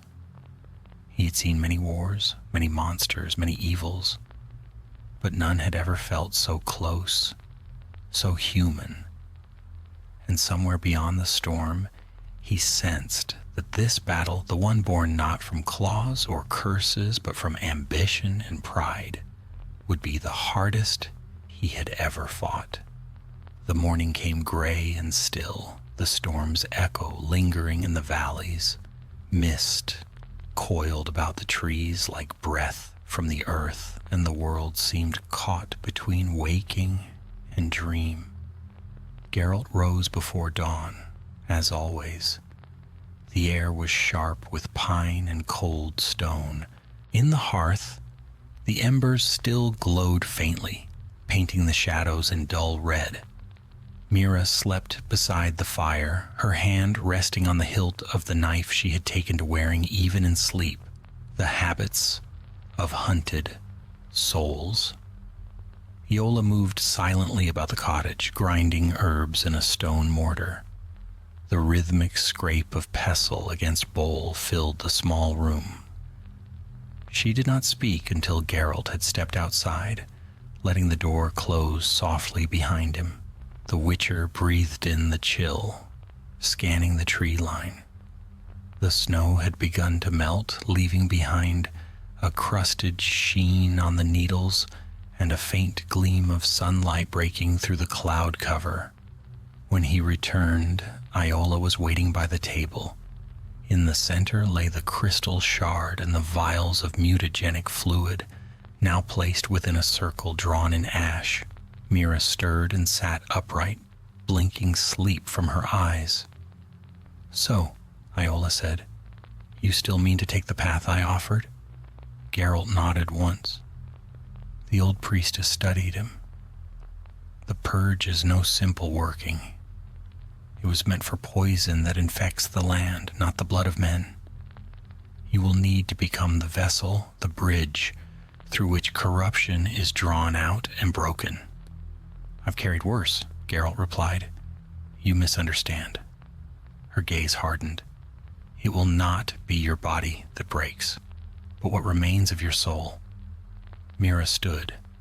Then he won't do it. Geralt gave her a look, quiet but firm. It isn't your choice. No, it's not, she snapped, but it's mine to stand beside you. If you die trying, then who carries what comes after? Iola regarded her for a long moment. The right can bind two if their wills are aligned, but the pain is shared as well. You'll feel what he feels. Mira's chin lifted. Then teach us both. Iola sighed softly, the sound of someone long past surprise. Very well, but know this. What you begin cannot be undone. They began at midday when the sun's pale light filtered weakly through the snow-clad branches. Iola led them to a clearing behind the cottage, where an ancient oak stood, gnarled and hollow. The roots twisted through the frozen ground like serpents. The air there was heavier somehow, thrumming faintly with the old magic that still clung to forgotten places. She drew a circle around the oak in salt and ash, marking runes at the quarters. Within it she set the vials of mutagen and the crystal shard, which shimmered faintly as if pulsing with its own heartbeat. "Stand within," Iola said. Geralt and Mira stepped into the circle. The priestess raised her hands. Her voice when she spoke was soft, yet carried power enough to make the air tremble. "Blood calls to blood, fire to fire. Let that which was corrupted be unmade." The crystal began to glow brighter, its light cold and pure. Geralt felt the medallion at his neck hum, reacting to the surge of magic. The vials cracked, spilling their contents into the ash, where they hissed and smoked. The smell was acrid, burned metal and bitter herbs. "Now," Iola whispered, "join hands." Geralt's gauntleted hand found Mira's. Her grip was strong, unyielding. The light flared, rising from the ground in a blinding column. It struck through them both, like a spear of ice. Pain came next, pure, searing, relentless. It was not the pain of blade or fire, but of being torn apart from within. Geralt gritted his teeth, forcing himself to remain upright. Mira gasped, but she held fast, her free hand pressed to her chest as if to keep her heart from shattering. The world dissolved into white. He saw visions then, not of his life, but of the lives of others. Faces twisted in agony, the failed experiments of Drovan and the Redanian scholars, men screaming as their bodies changed, as their humanity melted away. He felt their rage, their confusion, their endless torment. And then he felt something else, a presence vast and cold, coiling at the edge of his mind. Not human, not alive in any true sense, but aware, the essence of the corruption itself. It whispered, voices upon voices, the sum of every ambition and cruelty that had given it birth. You cannot kill what men will always remake. Geralt's eyes flew open, his knees buckled. Mira clung to him, her face pale, eyes glowing faintly with reflected light. "Don't listen," she said through clenched teeth. "It's trying to take root again." He forced his mind back into focus, called upon the medallion's hum, the old Witcher training that had carried him through countless curses. He gathered the pain, the whispers, the corruption, and drove it downward into the waiting crystal. The ground shook. The oak's roots split the frozen soil. The crystal pulsed once, twice, then shattered with a sound like a scream. Dark smoke rose from the ashes, writhing before it dissolved into the wind. The light died. Silence followed, thick and complete. When Geralt finally fell to his knees, the air was still again. The circle's runes had burned away, leaving only blackened earth. Mira knelt beside him, trembling. "Is it done?" she whispered. Iola approached slowly. The years seemed to have doubled upon her in the space of a few breaths. She laid a hand on Geralt's head. "It is broken, for now. The essence is gone from this world. But remember what it told you, Witcher. Men do not need monsters to destroy themselves." Geralt rose unsteadily. His vision swam, but he nodded. "Then we'll keep watch." The priestess gathered the remnants of the circle into a clay urn, sealing it with wax. "Keep this with you," she said to Mira. "If the taint stirs again, you will feel it first." Mira accepted the urn solemnly. Iola looked between them. "You've done what few would dare, but the cost is not yet clear. The magic you wielded leaves marks unseen. Be wary." Geralt met her eyes. "I always am." That night the storm returned, sweeping down from the mountains in a wall of snow and wind.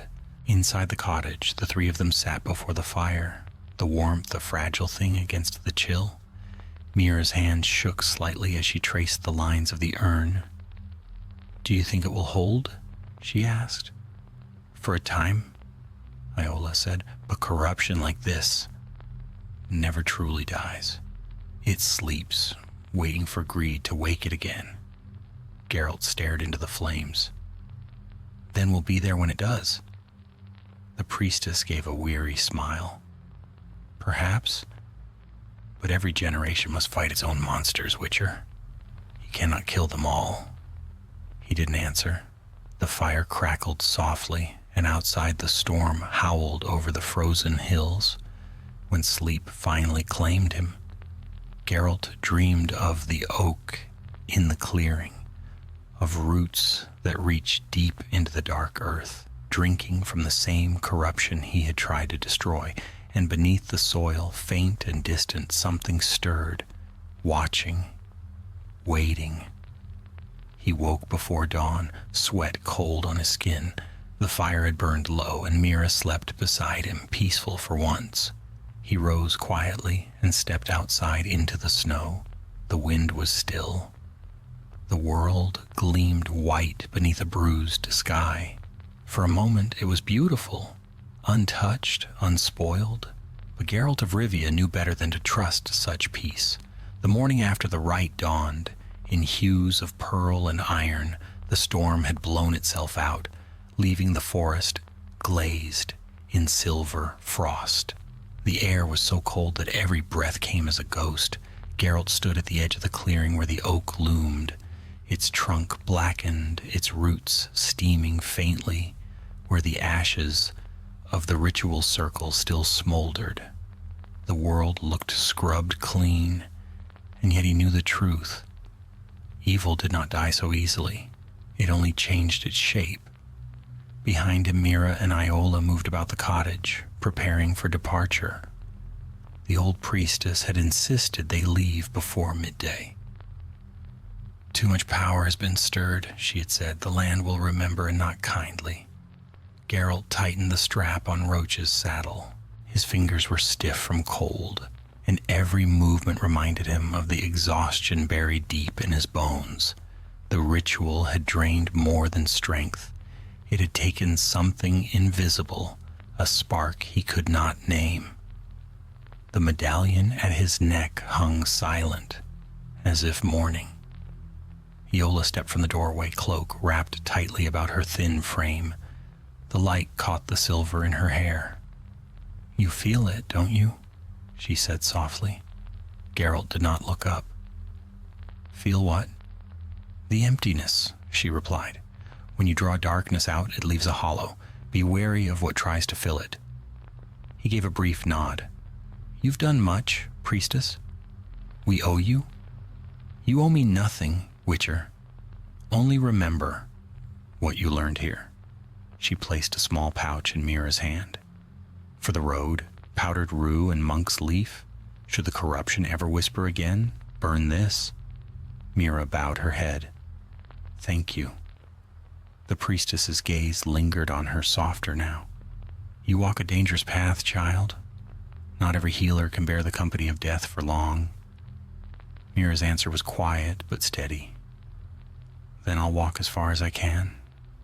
Iola smiled faintly, a sorrowful curve of her lips. "Then may the gods you no longer trust keep you both." She turned back toward the cottage without another word. The door closed behind her, and for a time the only sound was the creak of leather and the quiet snort of the horses. Geralt mounted Roach and looked once more toward the clearing. The oak stood motionless, its branches glittering with frost, the runes beneath its roots already fading beneath the snow. Whatever peace they had bought here, it would not last. "Where to?" Mira asked as she climbed into her saddle. "North," he said. "There's talk of Nilfgaardian scouts crossing the Yaruga. If the Empire's begun using what Redania started, we'll find it there." She nodded, though her face was pale. They set off along the narrow trail that wound between the hills, their cloaks whipping in the wind. By midday, the forest thinned, giving way to low, wind-bitten moors. Ravens wheeled overhead, dark against the washed-out sky. The road bent toward a trading post, a cluster of wooden huts and a single inn that looked as though it might fall in on itself if the wind blew harder. Geralt dismounted outside the inn and tied Roach to the rail. Mira followed, her steps uneven. She was pale, shivering despite the heavy cloak. "You're still feeling it?" Geralt said quietly. "It comes in waves," she admitted. "Since the ritual, my heart feels heavy, as if something presses on it from inside." He frowned. "Iola warned us the magic might leave marks. You should rest." "I'll be fine," Mira said, but her voice lacked conviction. Inside, the inn smelled of damp straw and wood smoke.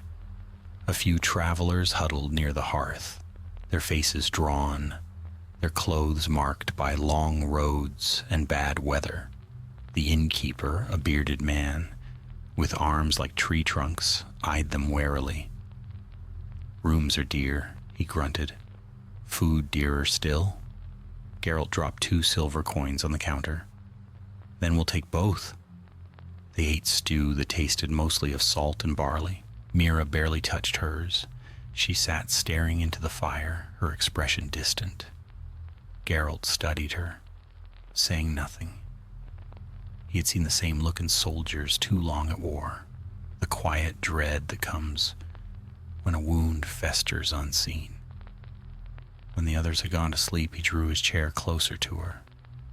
"Tell me what you feel," he said. She hesitated. "When we performed the rite, I felt something pass through me, cold, endless, alive." It whispered. "I thought it was gone, but at night I hear it again. Faint, like it's waiting." Geralt's hand went to the medallion at his chest. It trembled once, barely perceptible. The corruption. It found a place to hide. "In me," she said. He nodded slowly. "Maybe. It chose the healer because you opened yourself to it willingly. You drew it out beside me." Mira looked into the flames. "Can it be removed?" "Not here. Not yet. But if it's tied to the ritual, Iola might have a way. She warned us not to return. I've ignored worse advice." Outside, the wind rose, moaning through the shutters. A log collapsed in the hearth, sending sparks into the dark. Geralt stood. "Sleep if you can. We'll ride at dawn." But dawn came too soon, and with it, new trouble. They had scarcely saddled their horses when the first arrow struck the post beside Roach's head. The horse reared, snorting. Geralt spun, sword already in hand. From the mist beyond the huts came shadows. Men in dark armor, their helms marked with the son of Nilfgaard. Scouts armed with crossbows and curved blades. "Inside," Geralt barked, pushing Mira toward cover. She stumbled, clutching her chest. The medallion hummed again, fierce now, warning of magic. The air split with a hiss, and a bolt of fire struck the ground where she'd been standing. The shock wave sent both of them sprawling. Geralt rolled to his feet, drawing his silver blade. The smell of sulfur filled the air. From the fog stepped a figure in black robes, his face hidden beneath a gilded mask. The Nilfgaardian mage raised his staff, and the ground at his feet shimmered with heat. "Witcher of the North," the mage said, his voice like iron scraping stone. "You meddle in the Empire's designs. Hand over the girl, and I'll grant you a quick death." Geralt spat blood, his eyes narrowing. "I've never been fond of bargains with cowards." The mage's staff blazed. Geralt moved first, sprinting low, signs flickering at his fingertips. He cast Quen just as the next spell struck, the shield flaring bright. He felt the heat sear his arm even through it. Mira, half hidden behind a trough, drew a small vial from her satchel, the powder Iola had given them.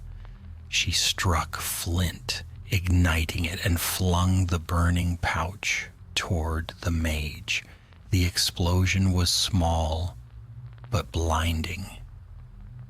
Geralt seized the moment, closing the distance in 2 strides. His blade met the mage's staff with a crack of metal. Sparks flew. The mage fell back, shouting a word of power. Lightning lanced from his palm, striking Geralt square in the chest. Pain flared white hot, but witchers were made for worse. Geralt's riposte came swift, a thrust under the ribs, clean and final. The mage gasped, blood dark on the snow. His mask fell away, revealing a boy no older than 20, his eyes already clouding.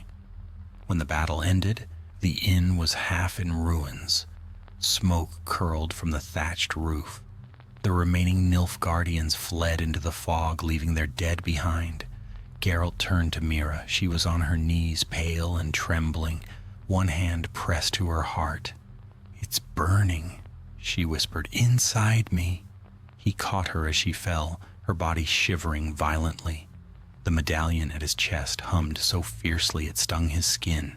He could feel it, the corruption waking, feeding on the chaos of battle, drawn to her like fire to air. "Mira," he said sharply, shaking her, "stay with me." Her eyes fluttered open, and for a moment he saw a flicker of green light behind them, the same color that had glowed in Vark's. Then she whispered in a voice not wholly her own, "It's not done, Geralt. It's only moved." He held her close as snow began to fall again, silent and unending. The ashes of the mage's fire drifted upward, mingling with the flakes. Geralt of Rivia stared into the storm, his jaw set, his heart heavy. The monster invented by men had found a new host. The snow fell harder by the hour, blanketing the moor in silence. Each flake seemed to hush the world a little more, muffling the cries of the wounded and the crackle of dying fires. The bodies of the Nilfgaardians lay strewn about the inn's courtyard, their black armor half buried beneath the white drift. Geralt knelt in the snow, Mira's weight limp in his arms. Her breath came shallow, steam pluming faintly from her lips. The green shimmer behind her eyelids pulsed, faint but steady, as though something deep within her was struggling to be born. Geralt had seen such light before. He remembered Vark, his eyes burning with that same unnatural fire. He remembered the whisper that had slithered through the ritual circle. "You cannot kill what men will always remake." Now it lived again. "Mira," he said, shaking her gently, "fight it. Do you hear me?" Her voice came weak and distant. "It's inside, clawing. I can't hold it." He could feel the corruption moving beneath her skin, a sickness that wasn't wholly physical, the mark of what they'd tried to purge. He cursed under his breath, scanning the ruined yard. The priestess's powders were gone, burned in the explosion. Nothing remained but snow and corpses. He lifted her, cradling her against his chest, and carried her into the shattered inn. The roof sagged dangerously, snow sifting through the gaps, but it would serve for shelter. He laid her on a table, stripped his gloves, and placed a hand on her chest. Her heartbeat stuttered fast and uneven, her veins darkening at the edges. "Stay with me," he murmured. "Don't let it take root." She convulsed, a strangled cry escaping her lips. Her eyes opened, glowing green in the dimness. "Geralt?" The voice was hers, and yet not hers. Beneath it ran another tone, low and cold, like an echo from a deep well. "You failed. You took it out of the world and gave it a home." Geralt's jaw clenched. "You're not her." The thing inside her smiled with Mira's mouth. "I am everything she touched in the ritual. I am what she pitied, what she tried to heal, and now I am what she is." He drew his steel sword, though part of him knew it was useless against this. Then I'll drive you out the same way I killed the rest." "Kill me?" the voice hissed. "And kill her with me? You've slain enough innocents, Witcher. You were made by the same hand as I, mutated, remade, set apart. We are kin." He stepped closer, blade steady. "I was made to protect people from things like you." It laughed then, a sound that was half scream, half wind. "Protect them? You kill their fears, not their sins. You end the beasts, but not the hunger that breeds them. You can't cut that away." The room trembled, the fire pit flared, its light turning sickly green. Mira's body arched, tendons straining. Geralt reached for his signs, calling the Earden glyph to life. A circle of violet flame formed around the table, forcing the corruption back for a heartbeat. Mira gasped, her voice her own again. "It hurts, Geralt. Gods, it hurts." He knelt beside her, gripping her shoulder. "Listen to me. It's feeding on your fear. You need to fight it. Focus on my voice." Tears welled at the corners of her eyes. "I can't." "Yes, you can." He reached for the pendant around his neck, pulling it off and placing it in her palm. "Hold it. Feel it hum. That's me. That's the world as it should be. Anchor yourself to it." Her fingers closed weakly around the medallion. For a moment, nothing changed. Then the shaking eased. The green light dimmed. Her breathing slowed. "It's retreating," she whispered. "I can feel it slipping away." But Geralt knew better. The corruption didn't flee. It waited. It had no will of its own, only hunger. It would hide until she weakened again. When dawn finally came, the storm had passed. The inn was a skeleton of charred beams, its roof half collapsed. Mira slept beneath a cloak, her skin pale but no longer glowing. Geralt stood outside, watching the first rays of sun touch the snow. The light turned the frozen world to glass. He had seen many mornings like this, quiet after slaughter. Yet none had ever felt so heavy. Behind him, Mira stirred. "Is it gone?" she asked. "No," he said, "but it's quiet." She pushed herself upright, wincing. "What happens now?" He didn't answer at once. "Now we find Iola again? She might know how to contain it." Mira's eyes found his. "And if she doesn't, then we find another way." She studied him a moment, then said softly, "You'd kill me if you had to." He met her gaze, steady as stone. "If that's what it takes to stop it, yes." Mira nodded, no fear in her eyes. "Then I hope you never have to choose." They left the inn behind by mid-morning, following the road west, where the snow lay thickest. The sun gleamed faintly on the horizon, a pale coin in the sky. Geralt kept watch on Mira as they rode, noting how she flinched now and then, how her breath caught when the wind carried the scent of decay. The thing inside her was restless. He could feel it in the hum of the medallion she now wore. By evening they reached the edge of a forest whose trees were black with frost. The path beyond was narrow, winding into the mountains. Geralt reined in Roach. "We'll camp here. I don't trust that trail by night." Mira dismounted slowly. "You think the corruption could spread again?" "It always does." They built a small fire and ate in silence. The night was still, the stars hard and cold above. When the last ember died, Geralt took first watch. Mira slept, though her dreams were not peaceful. She murmured in her sleep, her fingers twitching around the medallion. Once, she whispered his name, her voice trembling. He leaned back against a log, eyes never leaving her. He had slain specters, drowned dead men, cut down beasts born of curses. But this was worse. This was the darkness that lived in every man's heart, given shape by ambition and cruelty. It couldn't be cleaved in two with silver. Somewhere deep in the woods, an owl called. The wind rustled through the pines, and then, faint but unmistakable, the medallion in Mira's hand began to hum. Geralt froze. The light returned, subtle at first, then stronger, seeping beneath her skin like veins of emerald fire.